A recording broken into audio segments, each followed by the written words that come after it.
Halo teman-teman semua, jumpa lagi dengan channel saya Percona Sailendra. Gimana kabar kalian semua? Semoga kalian sehat-sehat selalu. Kali ini kita akan meng-spoiler kisah Renegade Immortal episode ke-6. Dan gak usah berlama-lama lagi, kita langsung gaspol aja.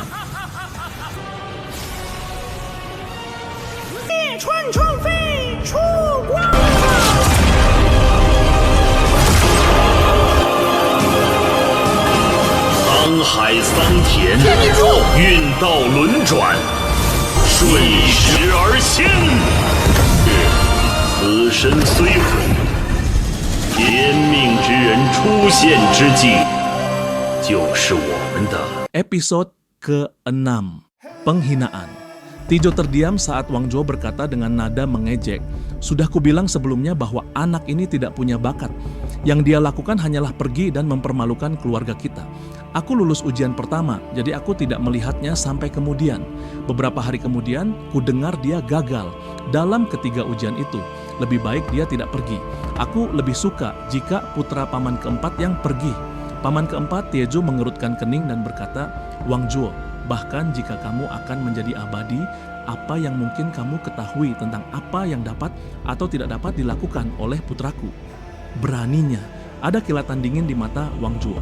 Dia tertawa pelan tetapi tidak mengatakan apapun. Ayah Tizu tiba-tiba tampak seperti sudah berusia lebih dari 10 tahun dan terjatuh dari kursinya. Ibu Tizu juga terkejut, dia tidak percaya apa yang terjadi. Dia bertanya, "Tizu, apakah ini benar?" Tizu menggigit bibirnya hingga berdarah.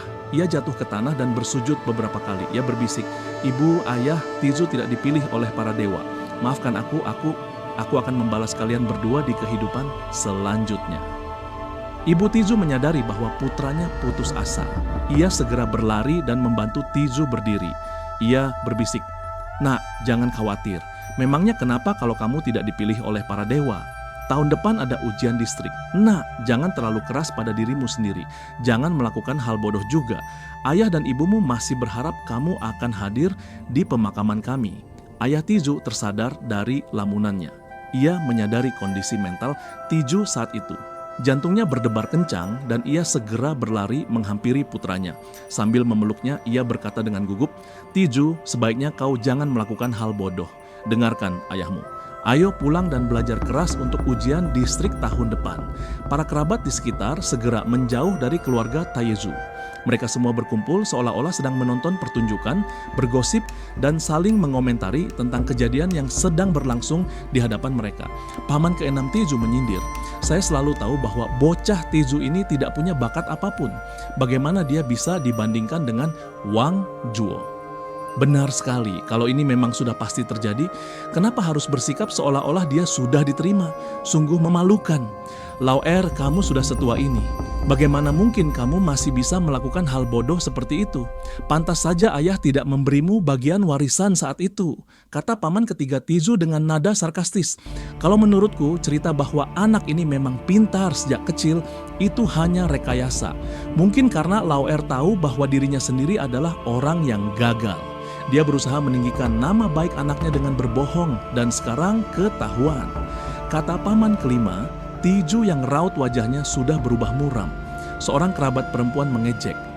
Dari 3 anak yang mengikuti ujian, hanya dia yang gagal. Tizu adalah anak terburuk di keluarga Wang. Kakak ipar kedua, tadi aku bilang kamu beruntung dengan kakak kedua. Sekarang sepertinya keberuntunganmu akan terus berkurang selama sisa hidupmu. Bibi kelima, Tizu juga mencibir. "Benarkah ketika aku pergi menemui Tizu beberapa hari yang lalu, aku bertanya-tanya bagaimana dia bisa dibandingkan dengan Wang Hao dan Wang Zhuo?" Kerabat perempuan lainnya berkata tanpa ampun, "Saya sudah melihat bahwa anak Tizu itu tidak punya bakat apapun. Lihat saja ibu dan ayahnya. Bagaimana mungkin mereka bisa melahirkan orang baik? Di keluarga Wang kami hanya anak dari kakak laki-laki tertua dan ketiga yang baik. Tizu hanya dengan nama itu, dia terdengar seperti orang bodoh. Saat itu aku benar-benar buta, hampir saja mendorong putriku ke dalam jurang api. Untunglah kami tahu sebelumnya bahwa Tizu tidak dipilih oleh para dewa. Putriku akan membenciku selamanya jika aku menikahinya. Ibu Tizu, mari kita lupakan semua ini. Karena Tizumu tidak akan menjadi dewa, siapa yang ingin putri mereka menikahinya? Bukankah itu seperti kodok yang menginginkan daging angsa? Dalam beberapa saat, semua kerabat berubah menjadi sombong. Mereka terus-menerus melontarkan hinaan terhadap keluarga Tiju. Dibandingkan dengan adegan sebelumnya, ini bagaikan surga dan bumi. Bahkan ada saudara yang sampai meminta hadiah yang mereka berikan. Melihat wajah pucat orang tuanya, Tiju mengepalkan tangannya erat-erat. Mendengar semua hinaan itu, membuatnya ingin mati saja. Ayah Wang Zhuo tertawa dalam hati dan mencibir, "Lao-er, bukankah aku sudah memberitahumu bahwa untuk menjadi murid abadi kau butuh takdir di pihakmu? Bagaimana mungkin ada kesempatan kecuali kau punya bakat seperti anakku, namun kau sungguh-sungguh percaya itu akan mungkin. Sekarang kau membuat anakmu berharap dia mati saja. Apakah ini perlu?" Ayah Tiju tidak dapat menahan amarahnya lebih lama lagi. Ia berteriak, "Wang Tianshan, tutup mulutmu. Dulu ayah meninggalkan sebagian warisan kepadaku di ranjang kematiannya. Kau bekerja sama dengan kerabat lainnya untuk mencurinya dariku, dan sekarang kau di sini menghinaku. Apakah kau benar-benar berpikir aku, Wang Tianshui, akan diam saja menanggung ini? Dan kalian semua juga. Sebelumnya kalian dengan senang hati memberi selamat kepadaku, dan sekarang kalian di sini menghina kami. Putra kami sudah dalam keadaan seperti ini, namun kalian malah menambah hinaan atas luka. Apakah kalian semua masih manusia?" Wang Tianshan terdiam sejenak dan berkata, "Mengapa mengungkit masa lalu? Aku sudah memperingatkanmu dengan niat baik bahwa putramu tidak punya bakat, tetapi sekarang kau malah marah padaku. Dengan ayah sepertimu, putramu tidak akan jauh lebih baik."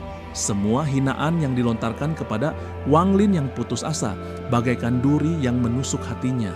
Dia menatap semua orang dengan dingin dan mengukir wajah mereka di dalam hatinya. Aku akan melawanmu sampai mati." Ayah Tiju tidak dapat menahan amarahnya lagi dan mengambil kursi. Paman keempat, Tiju bergegas menghampiri dan menghentikannya, berbisik, "Kakak, jangan impulsif. Kakak punya banyak pembantu.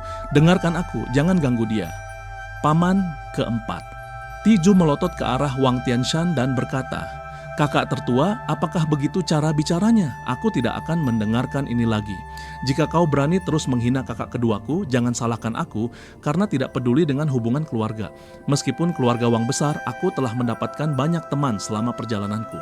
Jangan memaksaku untuk membakar semuanya." Wang Tianshan bergumam beberapa patah kata. Dia masih takut pada saudara keempat yang punya koneksi bagus. "Laosi, apa yang kau katakan tidak masuk akal. Kami tidak salah dalam menunjukkan bahwa putra Lao-er tidak memiliki bakat apapun. Apa yang salah dengan kami, generasi yang lebih tua, memarahi yang lebih muda? Apa yang kau katakan terlalu tidak masuk akal," kata paman ketiga tertua keluarga dengan tidak puas.